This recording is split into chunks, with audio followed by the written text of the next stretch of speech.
position to where it's like just us, and it's like touch me, and I touched him. You know, it went on from the age of 12 until I left. And so I want to talk to you guys also about Theresa and Dwayne.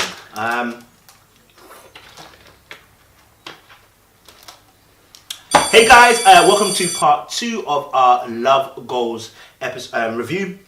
Make sure you like, share, subscribe if you're new to the channel. Click on that bell button for the notifications. And for those of you who are returnees, mineral gang. Hey, listen, don't watch that. Are you mad, lean, and gigging? So we're talking about part 2 of the situation in accordance with Theresa and Dwayne. So I did Coolio and Mimo a minute ago, but we did Theresa and Dwayne now. So what I think is very interesting is the movement of Theresa and Dwayne. I think when they first sat down, they were at polar opposites, not too far, but there were some opposites. And you know, they gradually Theresa moved over, and then Dwayne also then started to move over a little bit, and then they were literally arm in arm. And I love these two because I really believe that if we can get Dwayne to a place where he fully understands the gravity of what Theresa's feeling, he will make an even better husband than he has already. Same with Q and Spindelli. And I think what is interesting here is that you know, it's the way that I always see that Dwayne always puts his arm around Theresa. I have no doubts that Theresa doesn't feel any fear towards him at all. If anything, I know she feels a high level of security and safety, but she wants more. And I don't think that's a bad thing, because I believe that our desires and wants should be met. We may want change things from the past to the present. What was interesting is obviously her story and what she had gone through, and his story and what they'd gone through. And so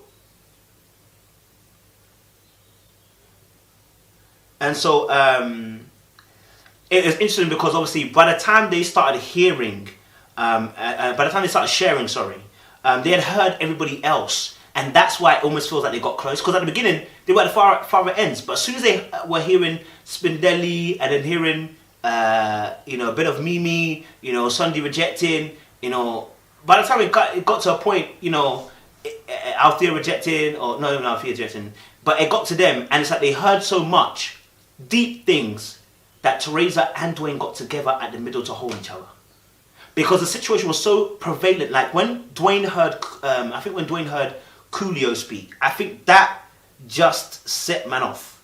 When he heard Coolio speak, I think that really opened his eyes, because he's hearing another guy, another man, being touched up by a woman. Yeah, molested by my. You know, she made me lick her, she used to dip on me, and I was 8 years old. I was a little boy. And I think that opened his eyes. And then hearing Mimi, as a young girl, open his eyes to realize, hey, I've got a daughter. I think the realization started to kick in. I really do. His facial expressions were kind of showing the shock of what he was hearing and what he was seeing from fellow people who, you know, he was cool with, who he would have never guessed had gone through that situation. And then I guess that made him feel like, oh, I need to really think about my scenario and my situation here with my daughter. This can't be something that happens to my daughter. Do you understand?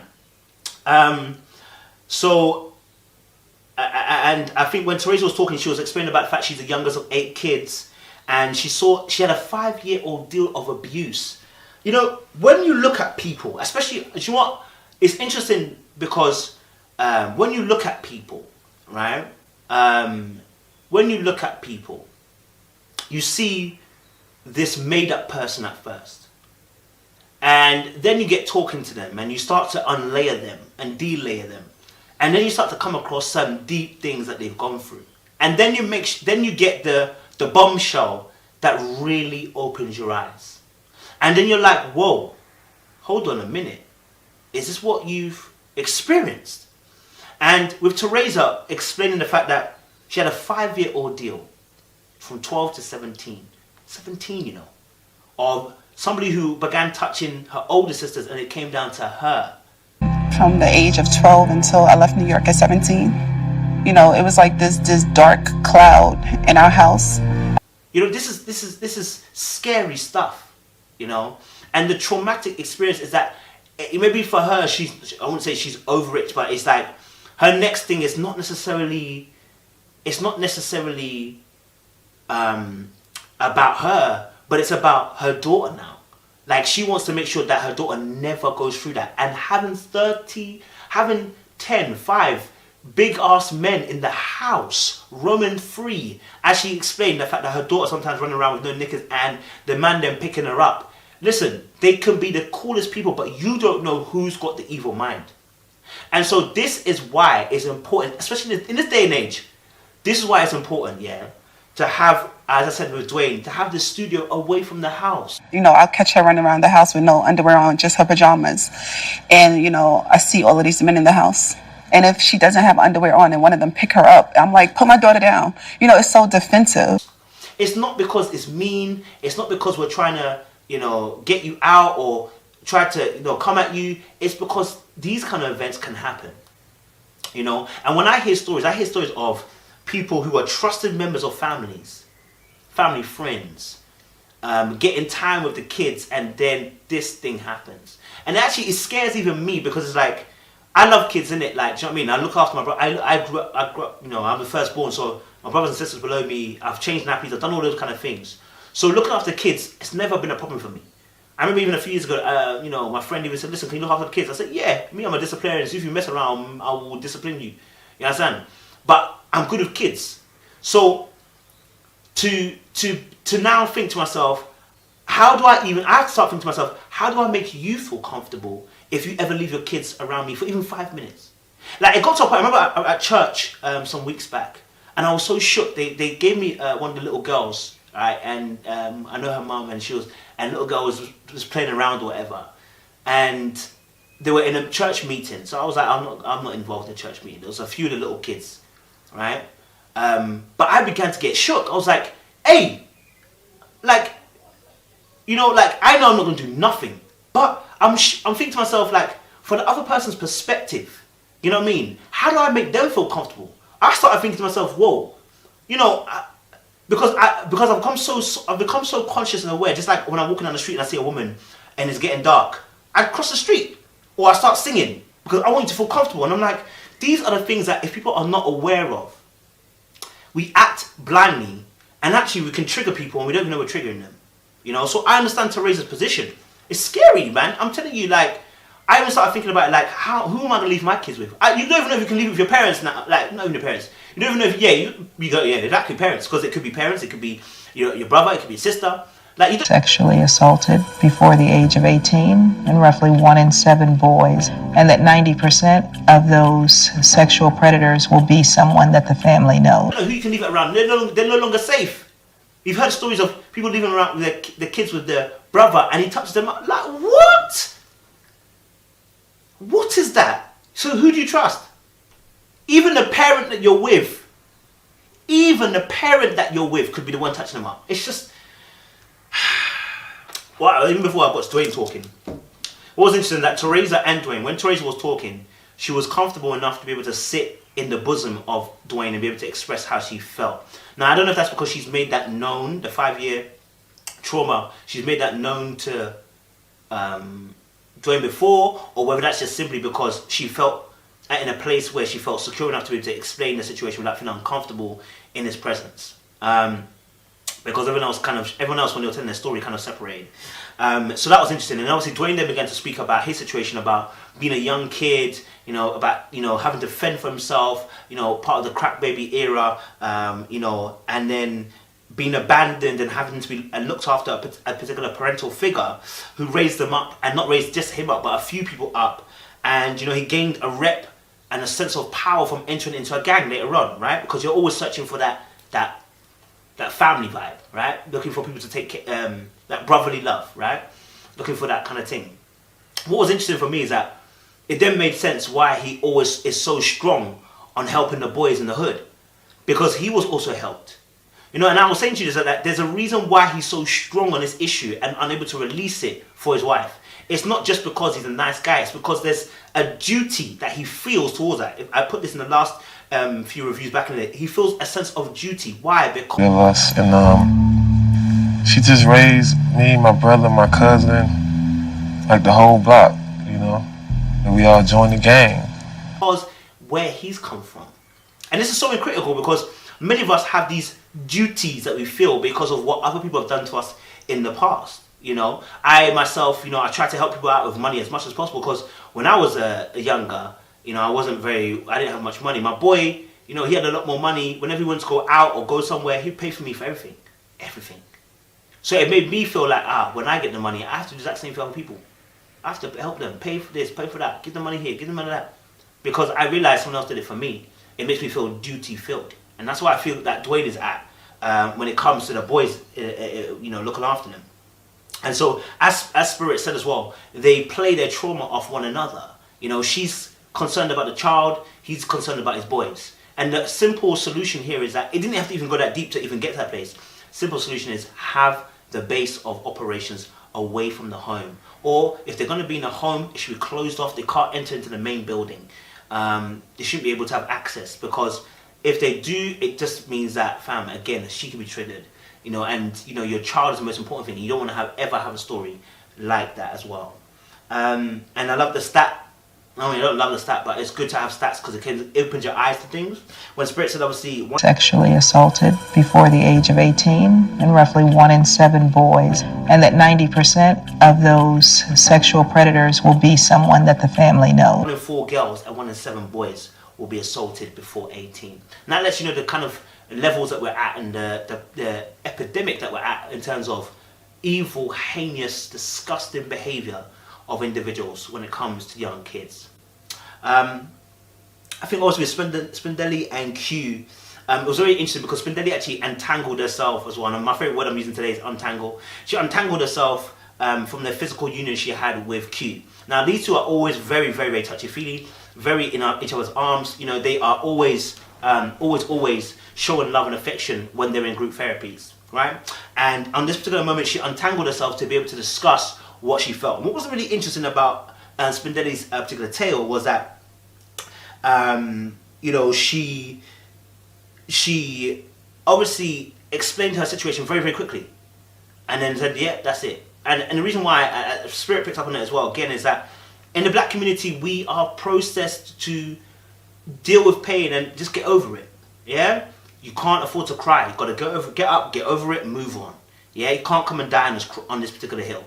And so I felt that same thing with Spindelli. And what was interesting is that Spindelli's had problems in terms of, you know, that she ends up distancing herself from Q a little bit, right? And again, that must be coming from the attachment issues in case of the fact that what she's experienced as a child. You know, these are things that play into the love that she gives towards Q, you know, because, you know, she said she only expressed the fact that she was assaulted, touched up to her sisters.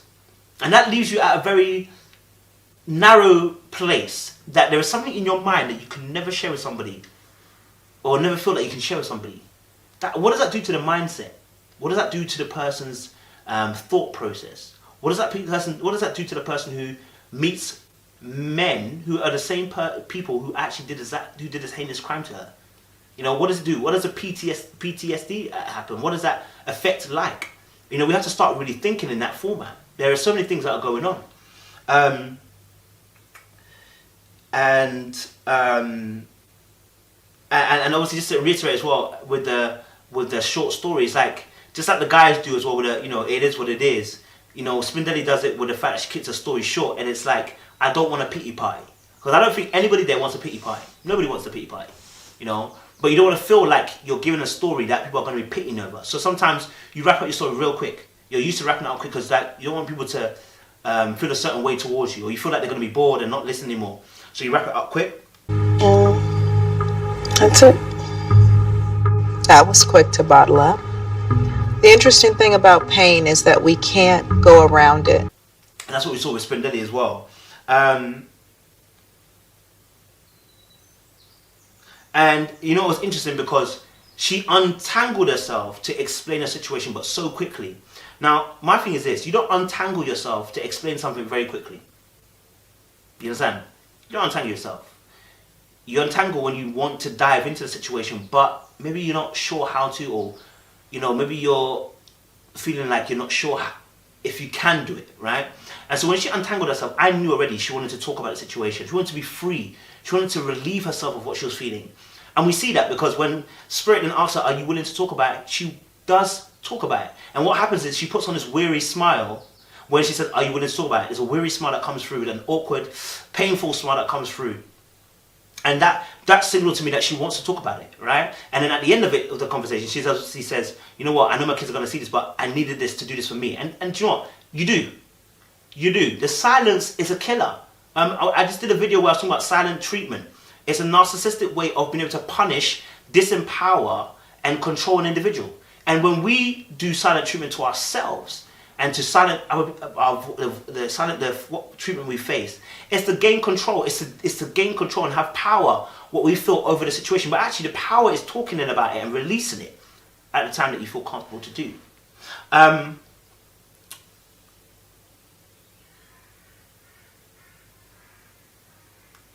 I feel like Spindelli was in a place where she wanted somebody to ask, and I'm grateful that Spirit did. I'm grateful that Spirit took on the mantle to press forward and say that you want to share some more.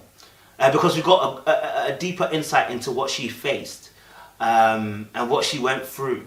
And it's scary that so many women have experienced the same thing. And what I love about Q is that later on, this guy says, listen, I'm angry. I'm angry about the fact that so many women have gone through the situation, the fact you've gone through the situation. And you do get angry. Listen, when you're a male, yeah, I'm telling you, if you hear some of the stories that you hear, you'll get angry. You'll get frustrated, bro. You'll get frustrated. So angry. And it's crazy, man.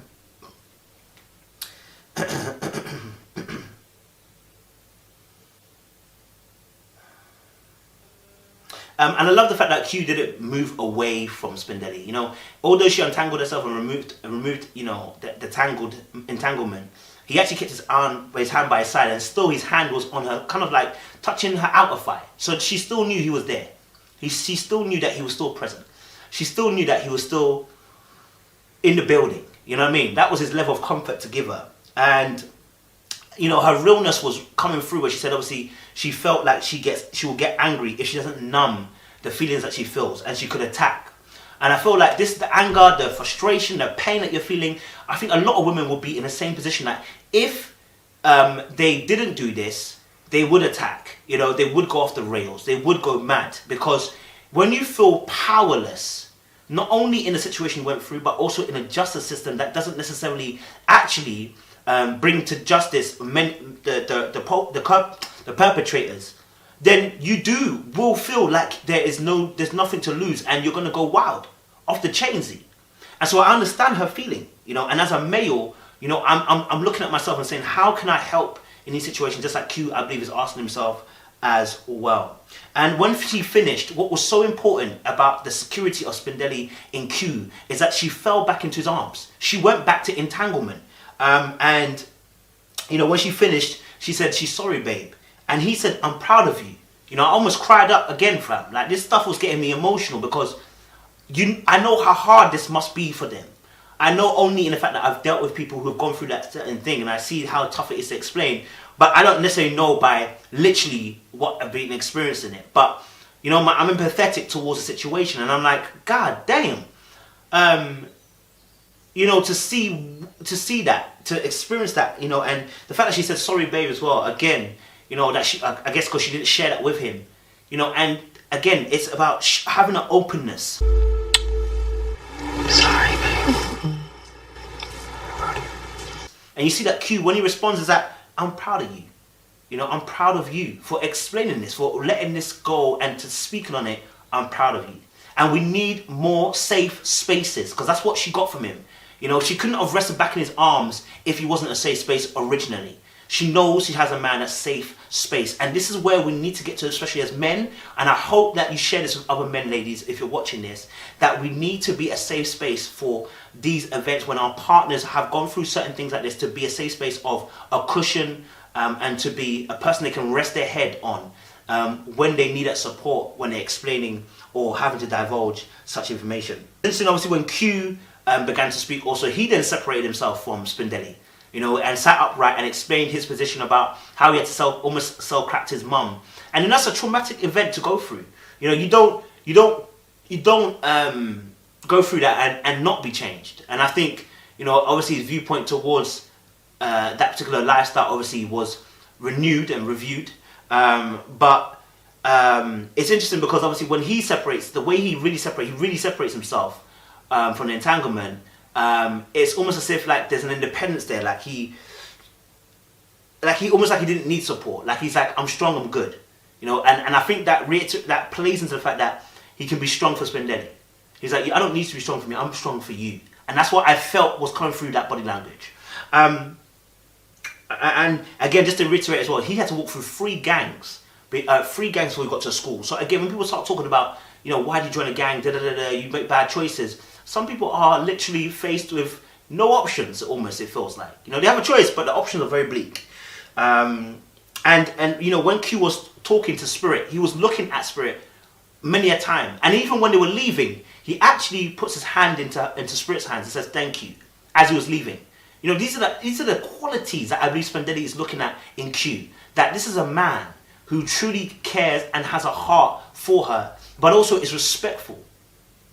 Do you get it? It's very critical that I believe this is played into it. And so